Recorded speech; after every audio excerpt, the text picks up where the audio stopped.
Perdue dans le nord de l'océan Atlantique, à la frontière du cercle polaire, l'Islande fascine par la richesse de ses paysages. Ici, la glace et le feu se livrent un éternel combat, façonnant ses contours au fil des siècles. Ces paysages, au relief spectaculaire, sont devenus le refuge privilégié de nombreux animaux adaptés à son climat arctique. Alors que les brumes de l'hiver s'effacent pour laisser place au printemps, l'Islande se prépare au retour de millions d'oiseaux migrateurs, prêts à entamer un nouveau cycle. L'un d'eux est particulièrement attendu par les habitants. Ici, on l'a surnommé Profasturne, le moine.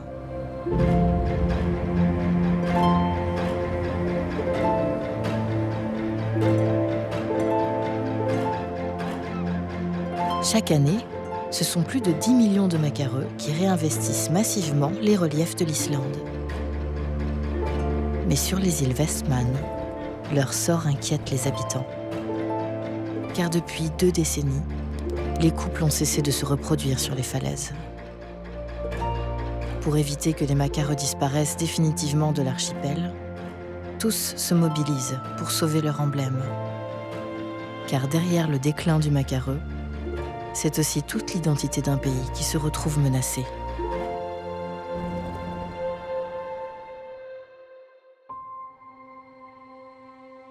Sur l'archipel des îles Vestman, situé non loin de l'Islande, hommes et macareux entretiennent une relation singulière, nouée autour de siècles de tradition.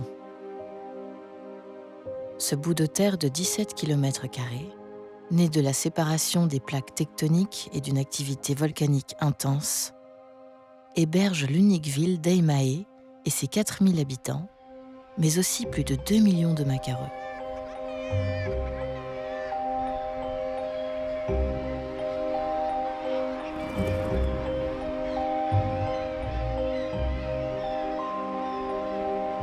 Les falaises de lave et de basalte, au relief spectaculaire, sont devenues le refuge privilégié de la plus grande colonie mondiale.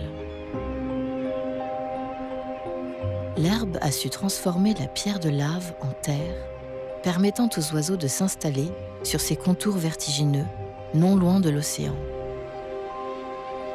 Après 8 mois passés en mer, le retour d'hivernage est une grande étape dans la vie des macareux. Ils ne reviennent ici qu'avec un seul dessein, mettre au monde leur descendance. Ils n'ont que 5 mois et un seul œuf par couple pour concevoir un poussin viable. Une course contre la montre s'engage alors pour les oiseaux, mais aussi pour les nombreuses personnes qui chaque année scrutent leur retour. En charge de leur préservation depuis presque 10 ans, Erpur Hansson surveille attentivement la colonie de l'île. Dès son installation sur les îles Vestman, ce biologiste spécialisé dans les oiseaux marins a consacré l'essentiel de son travail aux macareux. Ils sont vraiment passionnants. Et ils peuvent être très différents les uns des autres. Ils aiment bien se taquiner entre eux et se chamailler. Et il se passe toujours quelque chose. Ils sont plutôt marrants. Et je crois qu'ils apprécient de passer du temps ensemble. Ils le font vraiment dès que possible. Aujourd'hui, sa mission consiste à vérifier que tout le monde est bien rentré d'hivernage. Ce chapitre dans la vie des macareux est particulièrement dangereux et peut être à l'origine de gros dégâts sur les effectifs. Personne ne voit les macareux pendant l'hiver, mais ils sont en réalité très différents. Ils perdent leur plaque ornementale et la couleur de leur bec. Tout disparaît, le visage se ternit et leur bec prend une forme étrange. Les gens ne les reconnaîtraient pas immédiatement pendant cette période. L'hivernage des macareux est longtemps resté un mystère. Cela ne fait que quelques années que les scientifiques ont pu les localiser à l'aide de balises GPS, découvrant qu'ils passaient l'hiver au milieu de l'océan. Dès l'automne, les macareux islandais rejoignent la mer du Labrador, située entre le Groenland et le Québec. Ballottés par les vagues, ils se nourrissent surtout de crustacés bioluminescents, plus faciles à repérer dans l'obscurité. Le choix de leur lieu d'hivernage est primordial pour leur survie, car ils ne remettront pas les pieds sur terre avant le printemps prochain. Ils vont aux mêmes endroits d'année en année, comme s'ils apprenaient quelque chose et le reproduisaient. Ils se rendent dans cette zone vraiment très intéressante, très grande, qui garantit à tous ces oiseaux de survivre à l'hiver. C'est une période critique. S'ils ne trouvent pas de nourriture en hiver, ils meurent. Ce que je trouve vraiment fascinant, c'est qu'ils ne pèsent qu'un demi-kilo et qu'ils viennent de passer 42 jours dans le nid. Puis soudain, ils partent vers le large, à un endroit où il fait complètement noir. Ils sont au milieu de l'océan Atlantique, dans un environnement vraiment hostile. Et ils doivent juste survivre. C'est ça où ils meurent. Lorsqu'ils vivent sur l'océan, les macareux sont solitaires et surtout complètement silencieux. Mais dès leur retour sur Terre, ils mènent une vie sociale extrêmement riche. Pour communiquer entre eux, ils exécutent toute une palette de comportements. Un battement d'ailes indique qu'on est prêt à décoller. Marcher tête baissée fait office d'excuse quand on passe un peu trop près. Ces mouvements de tête quémandent quelques faveurs sexuelles aux partenaires. Alors couvrir la bouche exprime de sérieuses menaces. Séparés durant l'hiver, les couples restent fidèles et se reforment dès leur retour sur Terre. Pour se retrouver au milieu des centaines de milliers d'oiseaux, ils se rejoignent à leur ancien terrier qu'ils conservent d'une année à l'autre.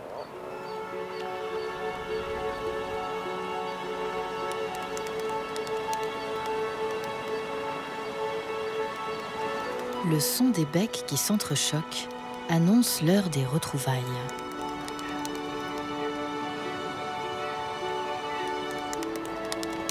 Et lorsqu'un couple entame ses doux préliminaires, il est bientôt imité par toute la colonie où chacun apprend à se séduire à nouveau.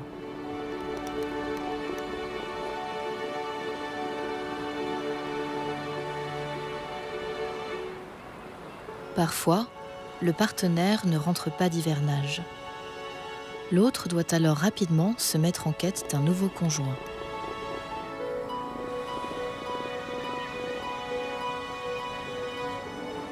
La concurrence est rude entre les célibataires. Et ceux qui possèdent déjà un logement sont les plus sollicités. Car le terrier occupe une place centrale dans la vie du macareux. Il est protégé jalousement par les couples, mais également régulièrement entretenu. À leur retour, les macareux y entament un grand ménage, améliorant ou agrandissant les nombreuses pièces qui le composent. Ils se concentrent tout particulièrement sur la confection du nid, afin que tout soit prêt pour accueillir leur descendance.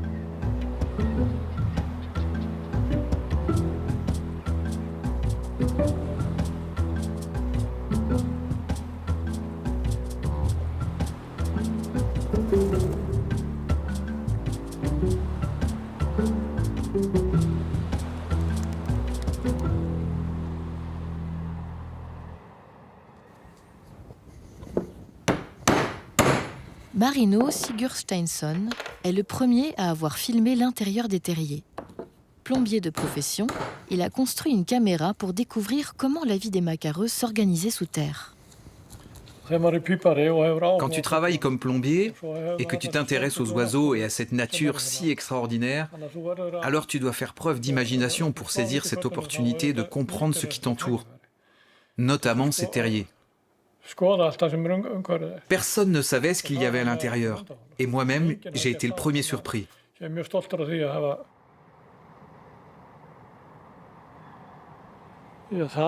Comment ne pas être fasciné par les macareux? C'est impossible de ne pas l'être. Ils sont vraiment magnifiques. Ce que j'aime beaucoup, c'est leur posture au printemps. Ils bombent le torse et ils ont l'air tellement fiers, toujours en train de prendre la pose. Dès que j'ai fini le travail, je viens ici et je passe mon temps à les observer. Le plus grand terrier de macareux que j'ai exploré mesurait 3 mètres de profondeur. Normalement, ils font entre 1,50 m et 2 mètres. Le terrier commence par un long couloir étroit avec au bout une petite grotte. Et derrière, il y a le nid. Certains pensent aussi qu'il y a des toilettes à côté. Là, on peut deviner la cavité de la chambre.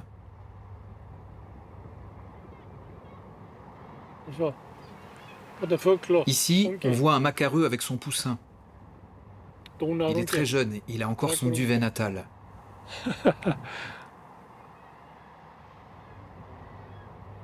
Là, regarde, on aperçoit le poussin. On peut voir sa tête.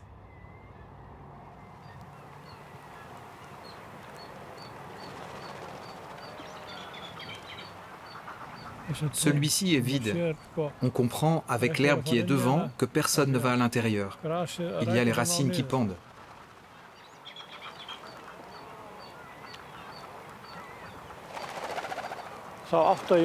J'ai commencé à utiliser cette caméra en 2003 et je n'ai pas réalisé tout de suite qu'il y avait un problème.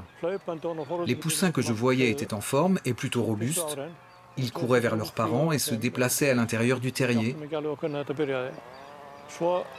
Puis les années suivantes, j'ai continué à observer les terriers et là, j'ai réalisé que la situation était désastreuse, que beaucoup de poussins mouraient. J'ai compris que quelque chose n'allait vraiment pas. Au début, j'étais le seul à enquêter là-dessus. Personne n'avait remarqué ce qui se passait. J'ai commencé à le dire aux gens que les macareux étaient en train de mourir, mais personne ne m'a cru. C'était quelque chose que nous n'avions jamais vécu avant, tous ces poussins morts. C'était assez triste, et c'est devenu de pire en pire chaque année. J'ai amené des gens ici pour leur montrer, pour qu'ils comprennent qu'il se passait quelque chose de vraiment grave.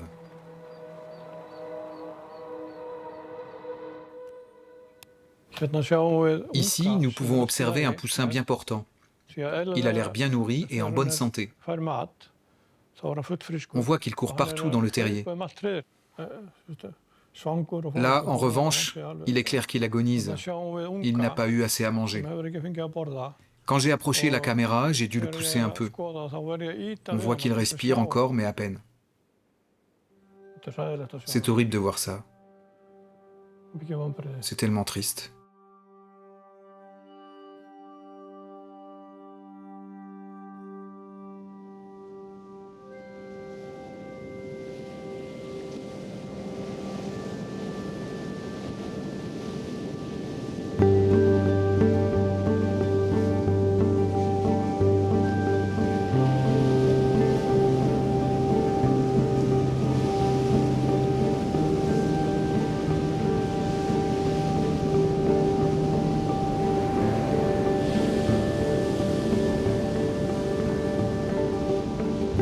Longtemps passé inaperçu, cela fait pourtant près de 10 ans que les macareux n'arrivent plus à nourrir leurs petits.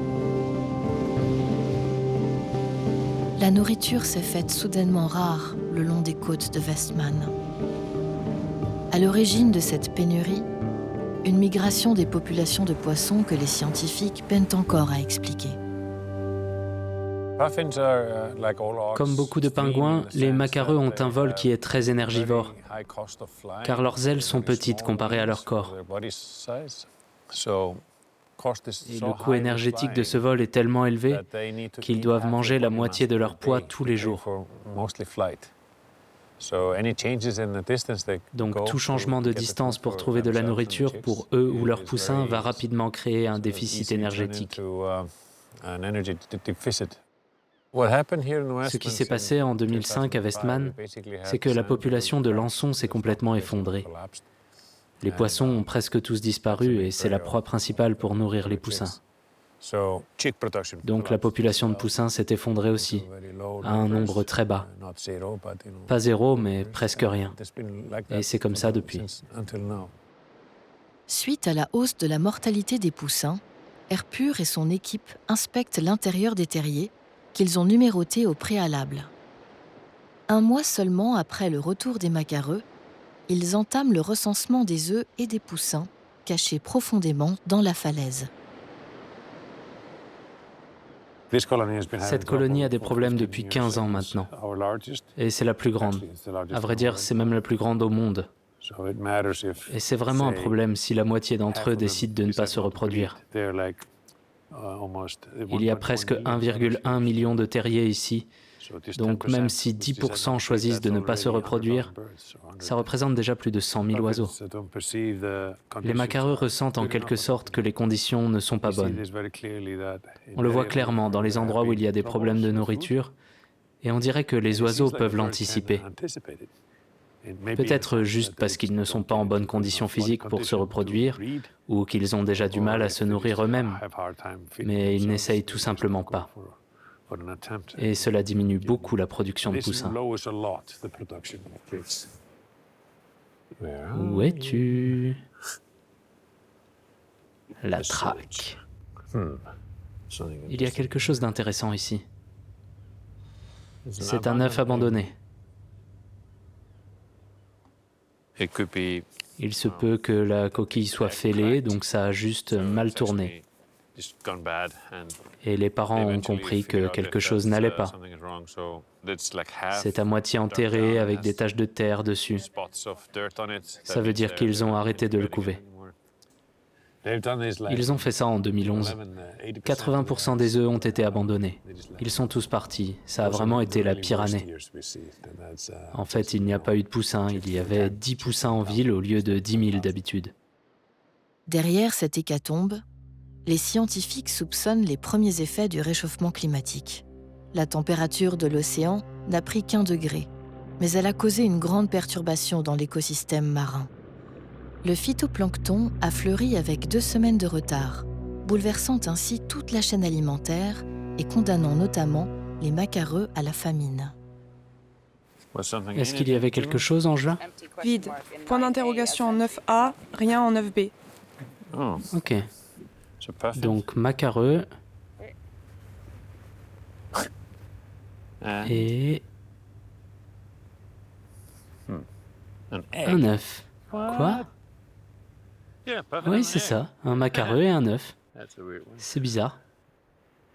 C'est compliqué parce qu'on ne voit rien et on se demande est-ce qu'ils se cachent? Et c'est ce qu'ils font quand ils vous entendent. Ils vont au fond du terrier et tournent le dos. Et comme ils sont noirs et blancs, c'est très difficile de les discerner. Mais si vous regardez un peu plus longtemps, vous commencez à les voir respirer. Ce sont les poussins qui se cachent. C'est le plus dur à discerner.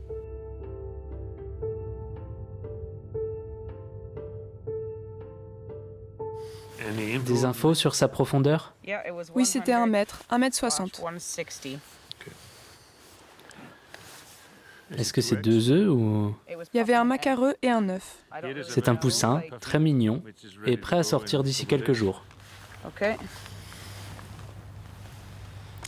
Ok, 813.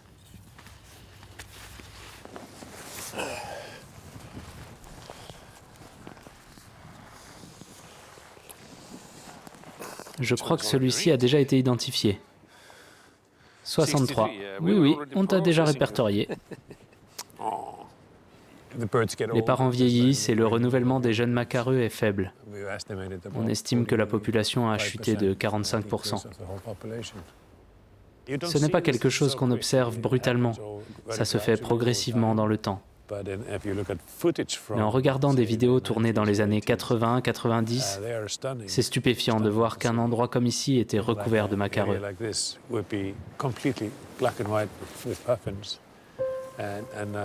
Et là, on réalise clairement la différence. Mais quand les gens assistent à un changement progressif, ils ne le remarquent pas vraiment.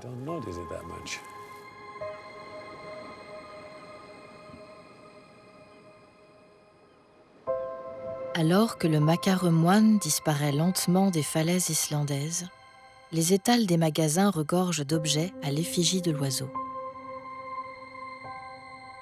Devenu l'attraction préférée des voyageurs, le macareux porte aujourd'hui toute l'identité d'un pays, mais aussi le poids de son activité touristique.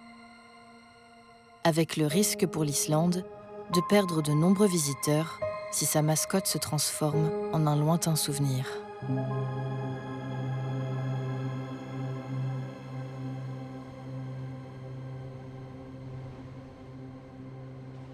Jana Ilg est guide sur les îles Westman depuis presque 20 ans.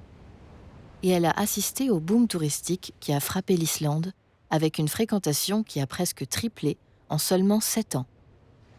Et les groupes qu'elle accueille lui demandent tous la même chose. Presque 99% des gens veulent voir les macareux. Tout le monde veut faire la même photo que quelqu'un a prise et mise sur Instagram. Mais cet attrait pour l'oiseau entraîne parfois des comportements peu respectueux des besoins de l'espèce. Trompés par le calme apparent des macareux, les touristes ne réalisent pas qu'ils empiètent trop sur son territoire. Le problème ne vient pas seulement des réseaux sociaux. Il vient aussi de la publicité que nous faisons sur l'Islande ou que certaines entreprises donnent sur ce que l'on peut voir en Islande. Et si vous avez une photo prise très proche d'un macareux, par exemple d'un touriste qui prend la pose à côté d'un macareux, alors tout le monde veut avoir cette photo et va s'approcher des oiseaux. Et pourquoi pas faire un selfie avec un macareux. Quand ils ont construit cet observatoire ici, pour regarder les oiseaux, nous avons commencé à aller à l'intérieur. Mais il est bien trop petit, surtout quand on vient avec un bus de 50 personnes. Ce n'est pas possible de faire rentrer tout le monde à l'intérieur. Alors les gens, bien sûr, commencent à aller sur le territoire des macareux en passant sur les côtés de la maison. Peut-être que ce n'est pas si grave si une personne va au milieu des oiseaux. Mais s'ils sont 10, 100 ou plus, alors c'est un problème. Je pense que l'Islande donne beaucoup d'informations sur ce que l'on peut faire ou ne pas faire. Mais les gens considèrent que ça n'a pas d'importance. Et c'est le même problème avec cette colonie de macareux. Pourquoi avoir fait ce chemin qui traverse leur territoire pour venir jusqu'ici? Mais surtout, est-ce que c'est adapté aux touristes? Je pense que ça ne l'est pas. On peut se plaindre des touristes et des bateaux de croisière qui débarquent avec plein de touristes, mais on peut aussi faire des reproches à la communauté, car si nous voulons des touristes ici, nous devons leur donner la possibilité de voir les macareux, car ils viennent pour les voir. Peut-être que le développement du tourisme est trop rapide. Il faut comprendre aussi que la vie en Islande coûte très cher et que les gens veulent tout voir en 1 ou 2 semaines seulement. Bien sûr, ils viennent voir la nature, mais une nature que l'on peut observer depuis sa voiture. Et ils ne profitent pas réellement de cette nature. Il faut dire que chaque année, ce sont plus de 2 millions de visiteurs qui déferlent sur les côtes islandaises, pas vraiment adaptées à cet afflux touristique. Alors que tous se rendent dans les attractions les plus célèbres du pays, un curieux paradoxe se crée, celui d'un tourisme avide de nature qui contribue pourtant à sa destruction. Et en Islande, canyons, cascades et geysers se consomment au pas de course.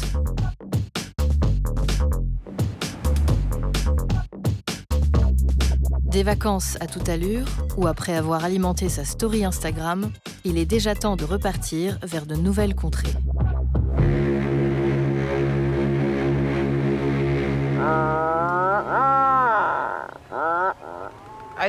Je ne pense pas que l'Islande mettra des quotas sur le tourisme ou sur les bateaux de croisière, à cause de l'argent. Mais si nous voulons des touristes, alors nous devons préserver notre nature. Et nous devons faire quelque chose. Nous devons investir de l'argent. Car il y a de plus en plus de touristes qui viennent ici et la nature est peu à peu détruite.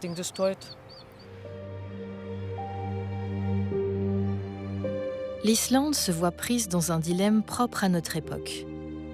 Peut-on conserver son mode de vie, son industrie et son économie, tout en préservant l'environnement ? Les espèces animales qui nous entourent ne sont pas seulement des silhouettes qui habillent nos paysages. Ils s'inscrivent aussi dans notre histoire culturelle. À Vestman, le déclin du macareux se confronte déjà aux anciennes traditions. La chasse au macareux se pratique depuis des siècles en Islande. L'oiseau a longtemps été l'une des rares ressources alimentaires pour ses habitants. Un bon chasseur relâche toujours le premier macareux qu'il attrape. C'est pour la chance.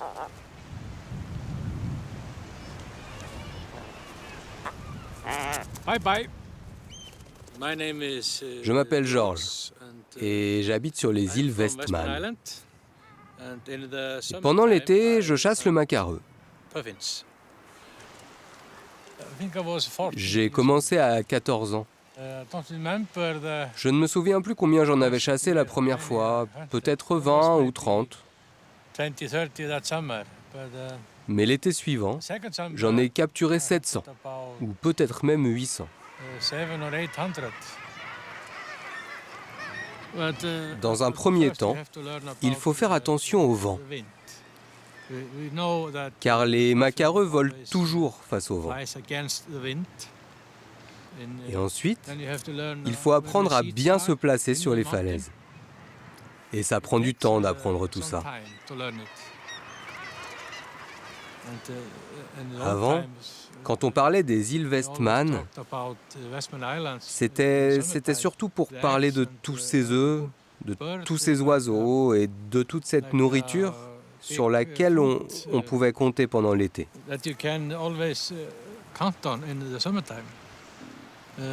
Attraper des macareux, c'était une question de survie. Si on ne capturait pas plein d'oiseaux, la vie était très difficile. Parfois, il fallait que je l'attrape.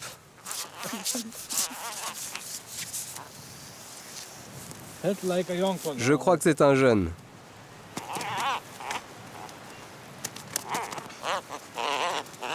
Il n'est pas très vieux.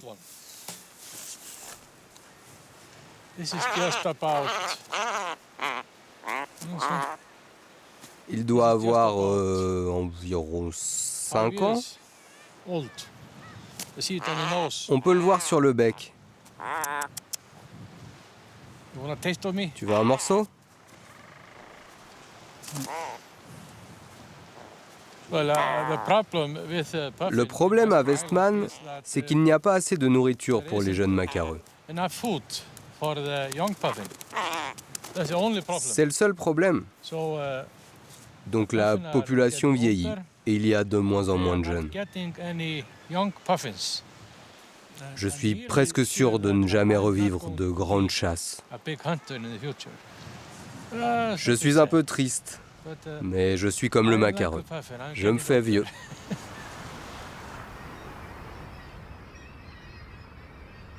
La chasse aux macareux reste autorisée en Islande, mais de nombreux chasseurs ont décidé de déposer les filets.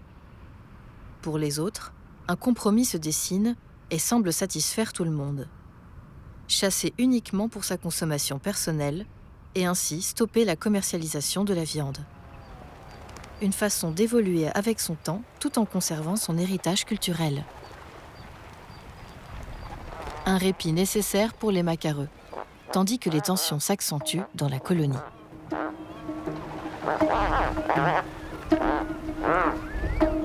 Une dispute éclate alors qu'un individu a voulu s'approprier le poisson d'un autre.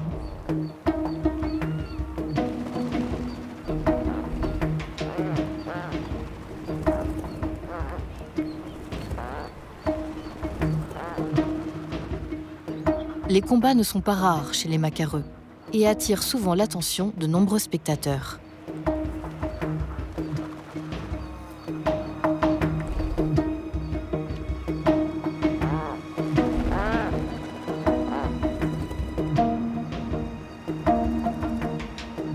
S'ils peuvent parfois finir dans une effusion de sang, et ils prennent fin aussi soudainement qu'ils ont commencé.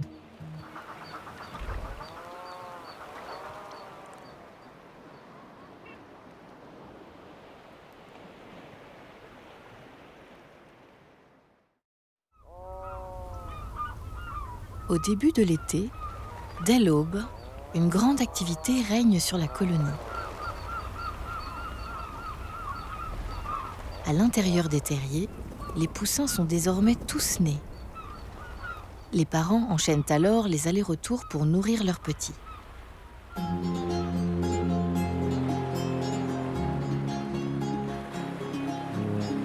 Cette année, les lançons ont fait un retour spectaculaire.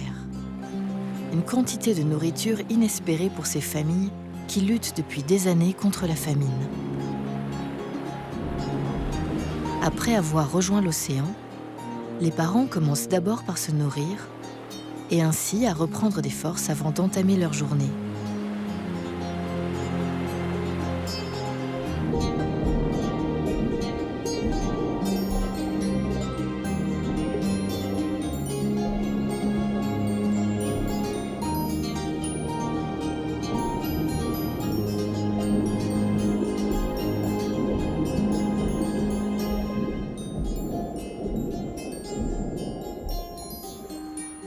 Depuis plusieurs années, ils adaptent leur régime alimentaire, pêchant également le krill.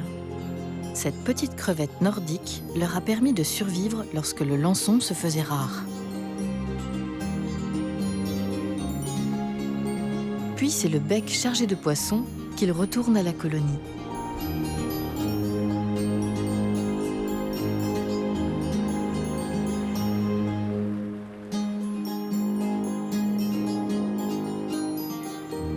Certains opportunistes connaissent bien les rouages de ce balai aérien et pour s'économiser quelques efforts, n'hésitent pas à attaquer.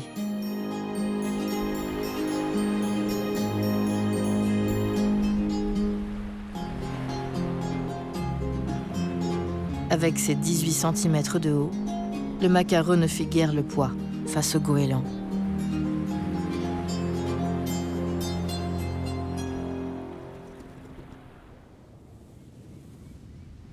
Erpur Hansson et son équipe reviennent une dernière fois dans la colonie.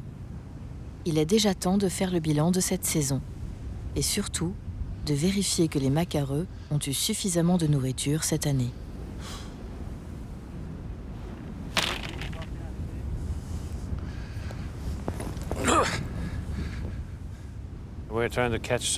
Nous allons tenter d'attraper des macareux pour les baguer. On essaye d'en capturer quelques-uns, environ 20 chaque année, juste pour conserver un certain nombre d'oiseaux référencés dans la colonie. Et c'est un bon moyen d'y arriver.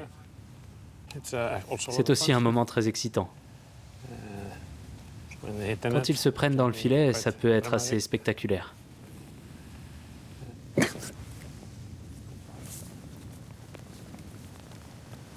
C'est parti.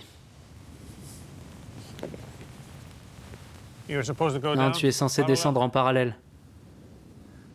Ok. Et maintenant, tu t'éloignes de moi. Non. Voilà. C'est une année vraiment passionnante. Tout semble se remettre en place comme avant. Seul le temps nous dira si cette année était juste unique, car nous avons eu un climat assez différent des autres années. Ça pourrait être juste une année un peu étrange. On le saura l'année prochaine. Mais c'est vraiment bien d'en avoir eu une comme ça. De nombreux poussins sont nés, et ils sont gros.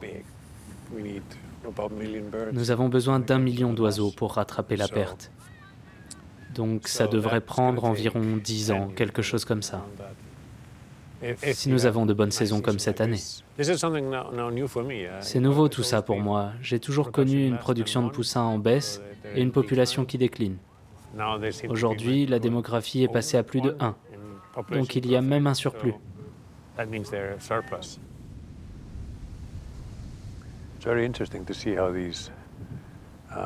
C'est juste incroyable de voir comme tout arrive soudainement. Et maintenant, les lançons sont de retour. Et ça, c'est vraiment une bonne nouvelle. Macareux, macareux. Pardon. Voilà, il s'est suspendu par le bec.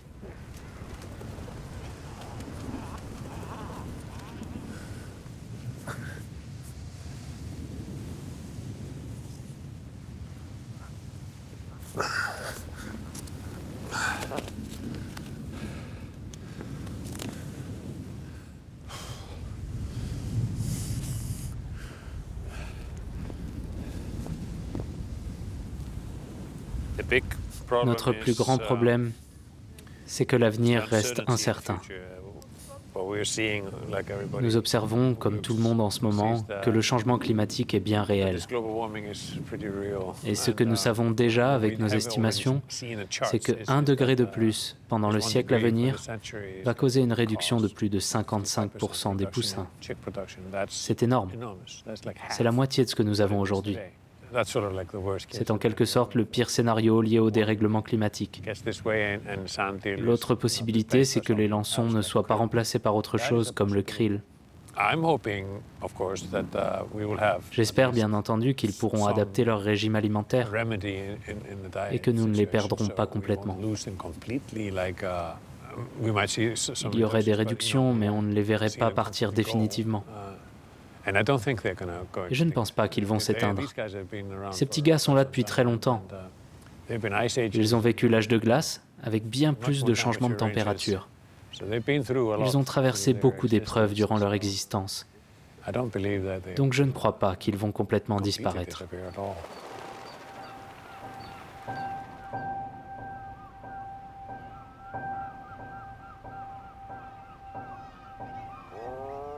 Dans la colonie, c'est bientôt l'heure du départ.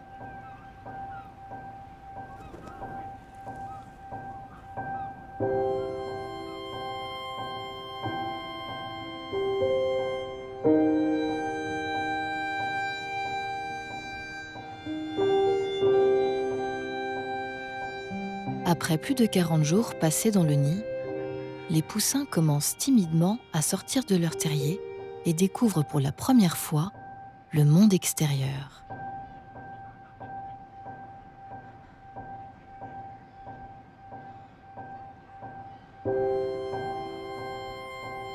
Cela fait plusieurs jours que les adultes ont cessé de les nourrir, leur indiquant ainsi qu'ils vont désormais devoir se débrouiller tout seuls.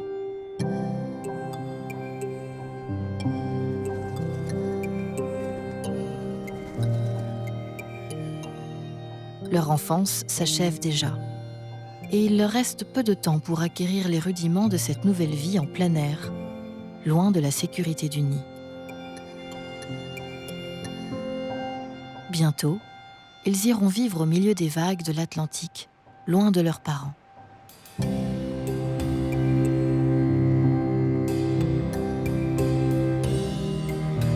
C'est à la nuit tombée qu'ils partent enfin vers l'océan, utilisant les étoiles et la lune comme système de navigation. Mais avant d'entamer ce grand voyage, un dernier danger les guette. Car sur Westman, les jeunes macareux confondent les lumières de la ville avec celles du ciel et se perdent dans ses rues.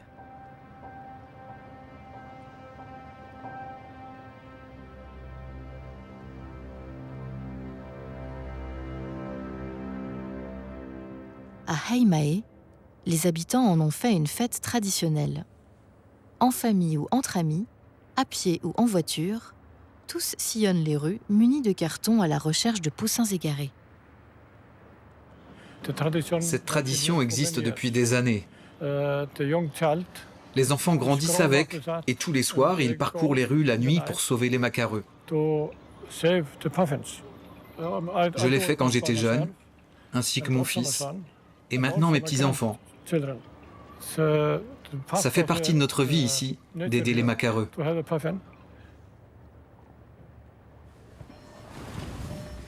Thomas Schneider a quitté son Allemagne natale pour travailler sur les îles Westman. Il ne vit ici que depuis quelques années, mais il s'est rapidement pris de passion pour cette tradition. L'année dernière, j'en ai trouvé une centaine. Je crois que c'était environ 110 ou 112.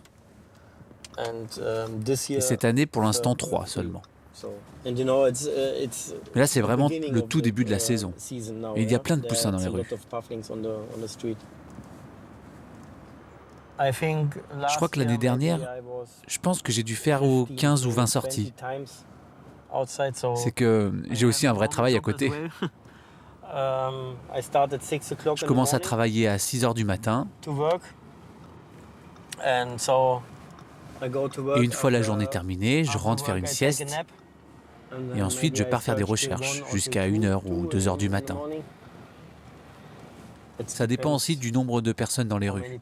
S'il y a déjà du monde. Et ensuite, je vais me coucher. Je fais ça tous les soirs si je peux. Je pense que tout le monde a son petit coin secret. Moi, celui que je préfère est près du port. Il y a une grande colonie là-bas, et je pense que c'est de là qu'ils viennent. C'est là-bas que j'ai trouvé la plupart des poussins l'année dernière. En soit, ce n'est pas un problème s'il y a beaucoup de voitures. Le plus important, c'est d'être au bon endroit et au bon moment. Un poussin peut tomber juste devant vous pendant que vous conduisez. Et vous n'avez qu'à vous arrêter et à le prendre. Tout le monde s'arrête immédiatement quand il voit un poussin. Peu importe s'il y a quelqu'un derrière vous. Vous stoppez net, vous ouvrez la porte et vous courez le prendre. Parfois, c'est un peu une compétition entre les gens. Et là, vous voyez, toutes les entreprises laissent les grilles ouvertes pour qu'on puisse y entrer. Ils peuvent se cacher n'importe où, entre les allées, sous les palettes ou les containers, n'importe où.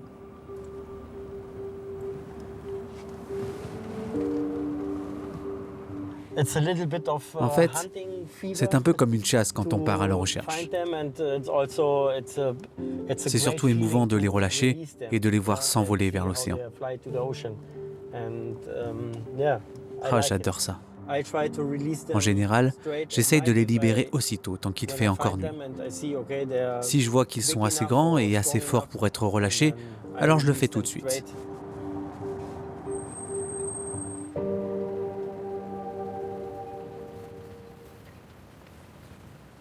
Je peux en voir quelques-uns là. Il y en a un là-bas. À la fin de la saison, il y a des gens qui prennent leur bateau pour les sortir de là. Vous voyez toute la pollution là? Ça vient se coller à leur corps et ça détruit l'huile de leurs plumes. Du coup, leur plumage n'est plus imperméable et il coule comme des pierres, comme celui-là. Donc je ne sais pas. S'ils pouvaient trouver la sortie du port, ce serait parfait. Mais malheureusement, je ne suis pas sûr qu'ils s'en sortent.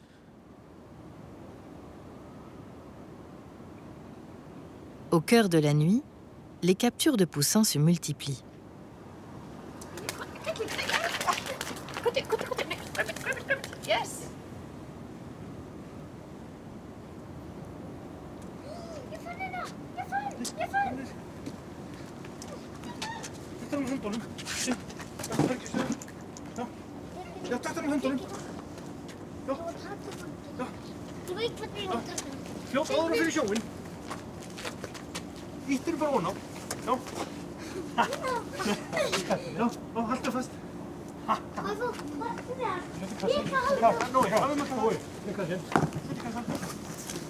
Ég kan halda kassanum. En má ég halda kassanum? Ég náði henni.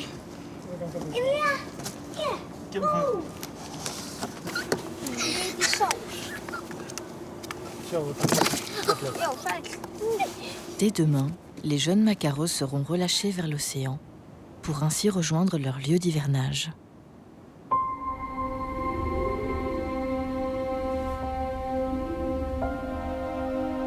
Mais pour ceux qui auraient besoin de soins avant de prendre le large, Audrey Padgett assure le service de nuit, prête à les accueillir. Elle vérifie notamment si les poussins sont en bonne santé et capables d'effectuer leur migration hivernale. Au Sea Life Center, certains oiseaux récupérés dans la ville sont devenus des résidents permanents, car trop blessés pour survivre à l'état sauvage. Tout a commencé en 2003, à un moment où les scientifiques de l'île ont remarqué un déclin chez les poussins de macareux que l'on trouvait en ville. Ils ont alors décidé de créer un groupe de bénévoles, appelé la Patrouille des macareux, pour parcourir les rues la nuit avec des boîtes en carton et des lampes de poche et récupérer les poussins. Ils ont pu faire ainsi un recensement de ces bébés macareux avant de les relâcher. Et tout ça est devenu de plus en plus important, avec des gens qui venaient même de l'Islande jusqu'ici pour aider à les sauver. C'était une tradition à la base, et ils en ont fait un programme plus formel, pour sensibiliser les gens à ces oiseaux qui avaient besoin d'aide. Et ça a eu un tel retentissement chez les habitants que même les chasseurs ont arrêté de les capturer, sur cette île en particulier, parce que les gens à Westman se sentent vraiment connectés aux macareux. Les poussins, quand ils partent et quittent le terrier pour la première fois, ils peuvent se perdre un peu dans la ville, comme l'a fait Hafti ici en 2015. Elle était l'une des dernières à quitter son terrier cette année-là, et quand elle est arrivée, son duvet était couvert de carburant. Elle avait donc besoin d'être nettoyée, mais elle n'est jamais vraiment devenue étanche. Et elle a développé une peur de l'eau, et aussi une affinité pour les humains, comme vous pouvez le voir. Comme elle n'est pas imperméable, elle est désormais une résidente permanente du sanctuaire. Nous nous consacrons donc à prendre soin des macareux comme elle, et sa collègue ici, Karen, qui reste avec elle. Et là, nous avons un autre macareux qui est un petit peu intimidé par la caméra. L'une des principales raisons pour laquelle les oiseaux restent en soins de longue durée, c'est comme notre ami Billy ici, qui nous observe et qui a perdu un œil et voit moins bien. Il a perdu la perception de la profondeur et il aurait vraiment du mal à pêcher à l'état sauvage. Son taux de survie serait donc très faible. Mais beaucoup de poussins ont juste besoin d'un coup de main supplémentaire pour se rendre à l'océan. Et c'est là que la patrouille des macareux intervient.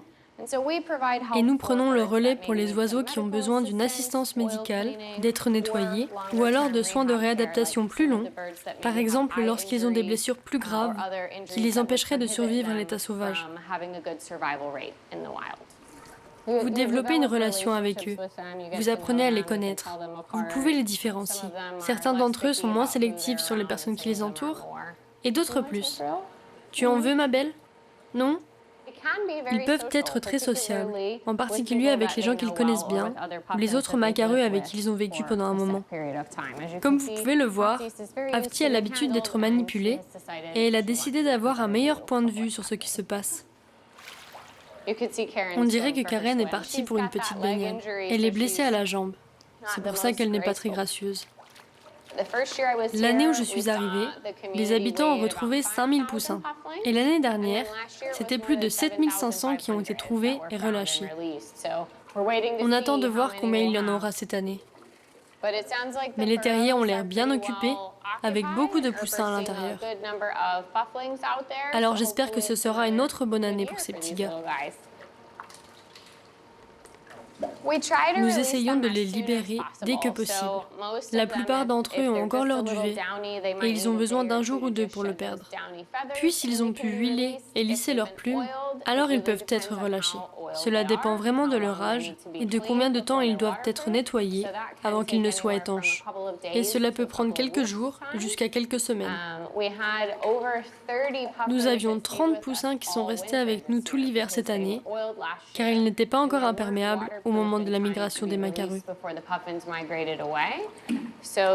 Ils ont donc été relâchés il y a seulement quelques mois. Ils ont tendance à être un peu plus lents à partir. Ils ont été avec des humains pendant un moment. Retourner dehors, c'est un grand changement pour eux. Donc plus tôt nous pouvons les libérer, mieux c'est pour eux. C'est un crève-cœur, c'est sûr. En prenant soin d'eux, on finit par s'attacher. Mais on veut aussi qu'ils aient une vie bien remplie. C'est probablement comme envoyer son enfant à l'université ou quelque chose comme ça. On espère le meilleur pour eux. Mais quand on les emmène à la colonie et qu'on les voit s'envoler, c'est vraiment incroyable. Il faut juste ne pas le prendre pour soi quand ils partent sans un regard.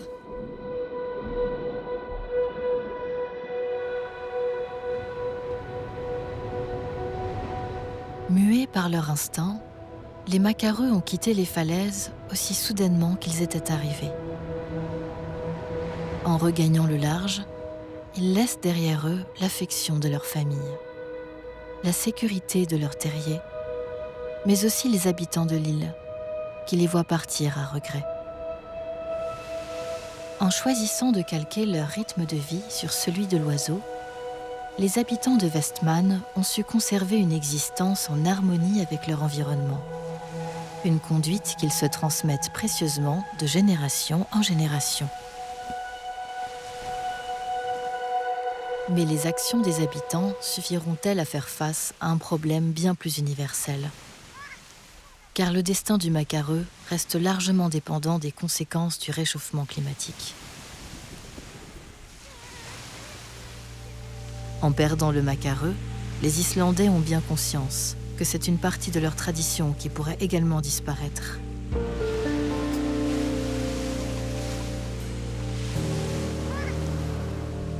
Bien plus qu'un oiseau qui revient chaque année peupler les falaises, il est aussi l'anecdote que l'on raconte à un ami, le totem érigé fièrement dans la ville, la comptine chantée aux enfants.